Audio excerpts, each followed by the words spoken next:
নমস্কার। Iran Israel সম্পর্কিত ব্যাপারে সরাসরি ইসরায়েলের পাশে দাঁড়ালো ভারত। কোনো রকম দ্বিধা না করে সমস্ত রকম দ্বিধাকে সরিয়ে ইসরায়েলের পাশে দাঁড়িয়েছে এবং সেটা সরকারিভাবে বিবৃতি দিয়ে গতকাল জয়শঙ্করজি পরিষ্কার বলে দিয়েছেন, যেটা আমরা বুঝি যে ইসরায়েলের প্রতিক্রিয়া জানানোর দরকার ছিল, ইসরায়েলের প্রতিক্রিয়া জানানোর দরকার ছিল এই হামাসের ব্যাপারে বলছেন। কিন্তু জয়শঙ্কর বলেছেন যে ভারত মধ্যপ্রাচ্যের সংঘাত বাড়তে থাকা একটু উদ্বিগ্ন, এটা উনি বলেছেন। তিনি আরো বলেছেন 7 অক্টোবরকে সন্ত্রাসী হামলা হিসেবেই আমরা বিবেচনা করি।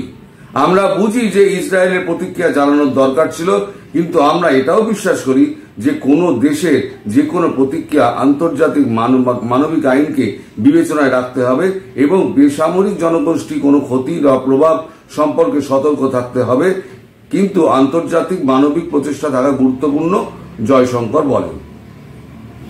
এখন এইগুলো তো কথার কথা বলতেই হবে। ধরুন যুদ্ধ হচ্ছে, যুদ্ধ হলে তাহলে কোলাটারাল ড্যামেজ তো হবেই। এই যে আবাইল পাখি হয়ে 7 তারিখে যে চলে এসেছিল ভারত ইসরায়েলে, তা আবাইল পাখিগুলো এখন তো মরবে, শুধু জানা কথা ছিল, তারা তো জেনে শুনেই করেছে। তারপরে তো ইসরায়েল তো বহু কাকতি মিনতি করেছে, আমাদের লোক ধরে নিয়ে গেছে, 1400 ভাই ফেরত দাও, না আমরা ইনভেট করব, অনেক বলেছে। উল্টে তোমরা রকেট চালিয়েছ। আচ্ছা হচ্ছিল, ঠিক আছে, হামাসের সঙ্গে হচ্ছিল, হুতির সঙ্গে হচ্ছিল, হিজবুল্লাহর সঙ্গে হচ্ছিল, ইরানের সঙ্গে কি হয়েছিল? এই যে হিজবুল্লাহ একে মারলো, নাসিরুল্লাহকে মারলো, হিজবুল্লাহ চিফ নাসিরুল্লাহকে মারলো, ইরানকে তো মারেনি। হামাসের নেতাকে ইরানে মেরেছে, ইরানকে তো মারেনি। তাহলে ইরান অ্যাটাকটা করছে কেন? ইরান তো এখন অ্যাটাক করতে ফেসে গেছে। ইউএন চার্টারে পরিষ্কার বলা আছে যে যদি দেশ আক্রমণের শিকার হয়, ইসরায়েল যেমন আক্রমণের শিকার হয়েছে ইসরায়েলের এবার প্রতিঘাত করার কিন্তু সুযোগ রয়েছে।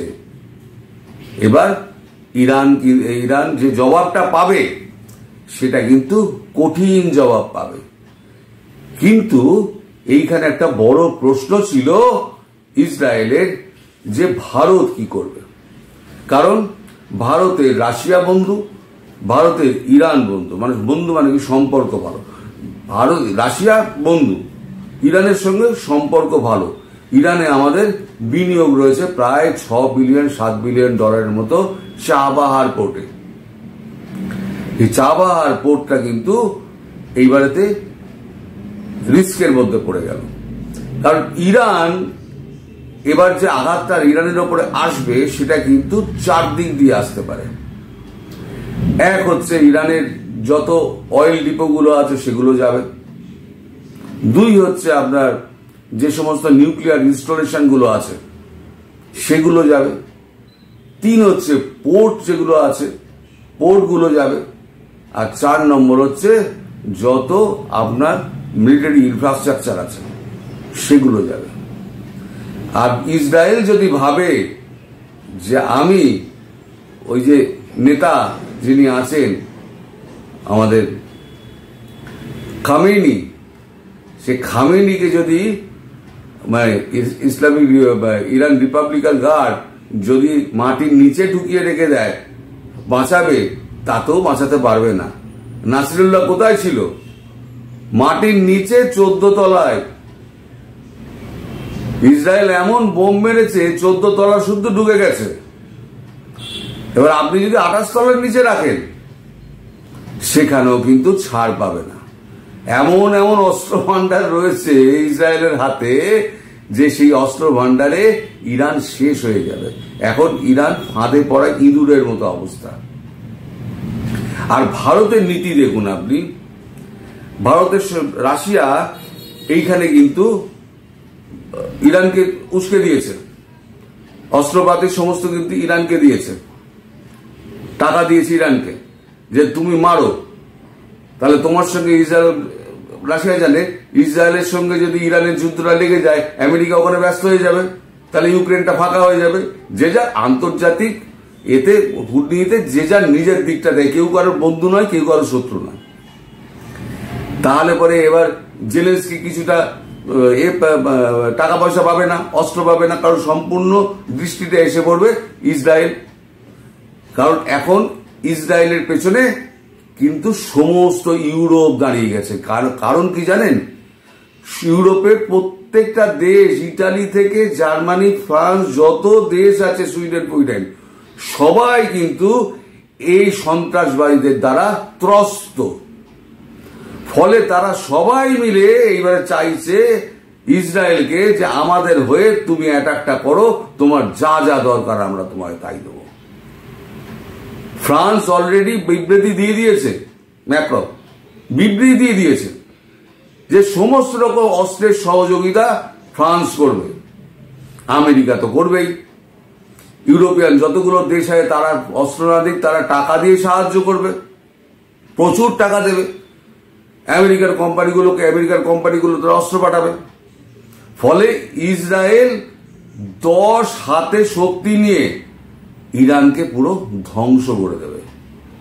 এখন শুধু সময়ের অপেক্ষা যে ইরানের ওপরে সেই প্রতিঘাতটা কতটা ভয়ঙ্কর হয়ে কিভাবে পড়তে পারে। যে ভারত প্রসঙ্গ থেকে দূরে সরে গেছিল, এবার ভারত প্রসঙ্গে আসি। ভারত রাশিয়ার বন্ধু, ইরানের সঙ্গে সম্পর্ক ভালো, আমাদের ভালো ট্রেড হয় ইরানের সঙ্গে। যখন ইরানের ওপরে, রাশিয়ার ওপরে যখন এম্বার্গো দিয়ে দিয়েছিল, নিষেধাজ্ঞা যখন পড়েছিল, সেই সময় থেকে আমরা রাশিয়া থেকে তেল নিয়েছি, আমরা ইরান থেকে তেল নিয়েছি। আমাদের একটা corridor, south north transport corridor একটা তৈরি হয়েছিল, যেটা রাশিয়া থেকে এসে ভারত হয়ে ইরান যাবে, আবার ইরান থেকে ভারত হয়ে সোজা রাশিয়া যাবে, নর্থ ইস্ট ট্রান্সপোর্ট করিডোর। সেই করিডোরটা নষ্ট হয়ে যাবে। ভারতের দীর্ঘদিনের বন্ধু এই দুটো দেশ, ভারত কি করবে? ভারতের স্টেক রয়েছে ওখানে, $6-7 বিলিয়ন ভারতের ফেসে রয়েছে। ফলে ভারত রাশিয়া ইরানের দিকে যাবে নাকি ভারত এই দিকে আসবে, সেটা নিয়ে একটুখানি দোনামোনা ছিল।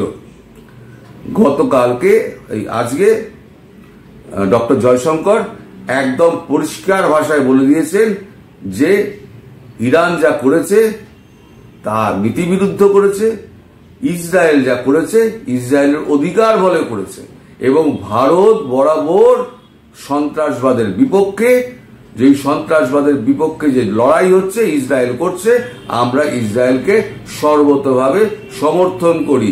তবে আমরা এটা মানি যে বিশ্বে শান্তি প্রয়োজন এবং আলোচনার মাধ্যমে এটা শান্তি প্রতিষ্ঠা হওয়া প্রয়োজন। যদিও ভারত জানে যে যারা সন্ত্রাসবাদী তারা আলোচনায় কোনোদিন আসবে না, তারা সমঝোতায় কোনোদিন আসবে না।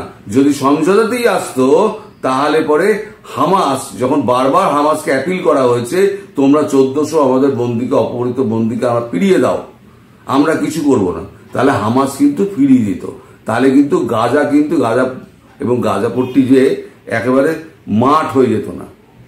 ওরা জানে, ওরা মনে করেছিল আমরা গর্তে ঢুকে আমরা বেঁচে যাব, কিন্তু গর্তে ঢুকে বাঁচা যাবে না। সমুদ্র থেকে পাইপে করে জল এনে সমস্ত গর্তগুলোকে বন্ধ করে দিয়েছে। কোলাটারাল ড্যামেজ হিসেবে 400-450 নাগরিক ইসরায়েল খুইয়েছে। তার জন্য নেতানিয়াহুর পাশ থেকে দেশের জনতা সরে গেছিল।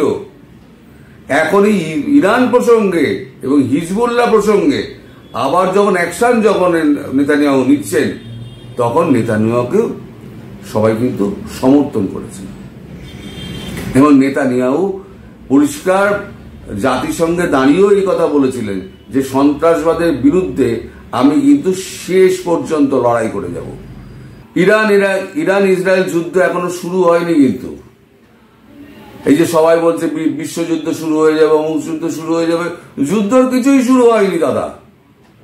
যুদ্ধ তো শুরু হবে না, 1 মাস বাদে হবে।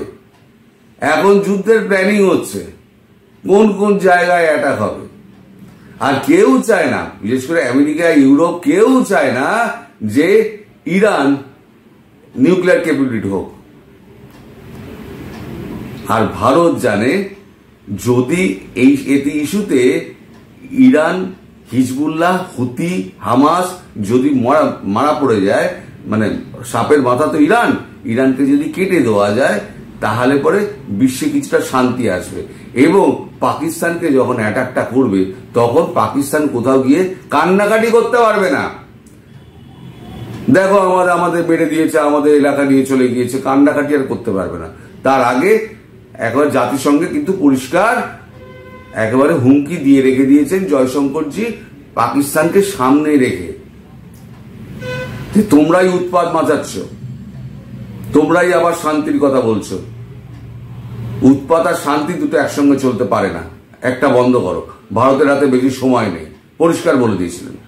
তো যাই হোক, এখন অপেক্ষা করা যে ইসরায়েল কবে প্রত্যুত্তর দেয় এবং কিভাবে প্রত্যুত্তর দেয় এবং কতটা ভয়ানক হবে সেই প্রত্যুত্তর।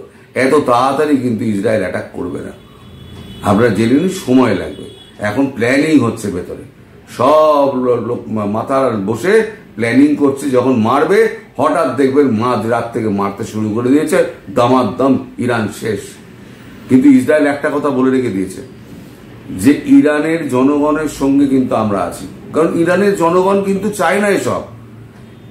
ইরানের সমস্ত তেহরানের, ওদের ক্যাপিটাল তেহরানের দেয়ালে দেয়ালে সমস্ত পোস্টার মারা আছে যে খামেনিকে মারো, ওই হচ্ছে আসল জায়গা। এদের তো প্রতিবাদ তো থামছে না, মেয়েরা বোরখা জ্বালিয়ে দিচ্ছে, চুল কেটে ফেলে দিচ্ছে, যা খুশি তাই করছে। এই ধর্মীয় নেতাদের ওরা উৎখাত করার চেষ্টা করছে। তাই ইসরায়েল বলেছে যে আপনাদের কিছু হবে না, আপনারা নিশ্চিন্তে থাকুন। মানে একদম পিন পয়েন্ট টার্গেটে মারবে, মেরে মেরে মেরে মেরে শেষ করবে। সাধারণ জনগণের হাতে গায়ে কিন্তু ইসরায়েল হাত দেবে না। এখন অপেক্ষা করা যাক কবে কি হয়। সবাই ভালো থাকবেন, সুস্থ থাকবেন এবং সাবধানে থাকবেন। নমস্কার।